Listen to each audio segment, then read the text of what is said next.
అన్ని జనులకు రక్షణ వస్తే చాలయ్యా. ఆత్మీయులైన వారు, బలహీనపడిన వారు తిరిగి పునరుజ్జీవింపబడితే అంతే చాలయ్యా. ఇక దీనికి ప్రతిగా నువ్వు నాకు ఏమిచ్చినా ఇవ్వకపోయినా ఈ 3 విషయాలు మాత్రం జరిగేటట్టు చూడు తండ్రి అని నువ్వు నీ కలిగిన దానిలో తోడ్పాటు అందించి, అది ఎంతైనా నీ స్తోమతకు మించి నువ్వు చేయలేవుగా. ఉంటుంది ఆశ చేయాలి అని, కానీ కొంతమందికి మరీ దారుణం. ఏ రోజుకు ఆ రోజు ఉన్న పరిస్థితి కూడా ఉంది. ఏం కలవరపడద్దు, ఏం చింతపడద్దు. ఈరోజు నీకు అలాంటి లేముంది, భవిష్యత్తు రాబోతుంది. నువ్వు అనేకులకు ఇచ్చేటట్టు యేసయ్య నిన్ను చేస్తాడు. ఏం ఇబ్బంది పడద్దు. ఈ పరిచర్య డబ్బు కేంద్రంగా చేస్తున్న పరిచర్య కాదు, దేవుడు కేంద్రంగా చేస్తున్న పరిచర్య.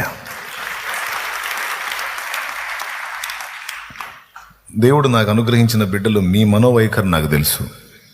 ఒకవేళ యేసయ్య మీకు ఇచ్చుంటే దాచిపెట్టుకునే మనసు మీకు లేదు.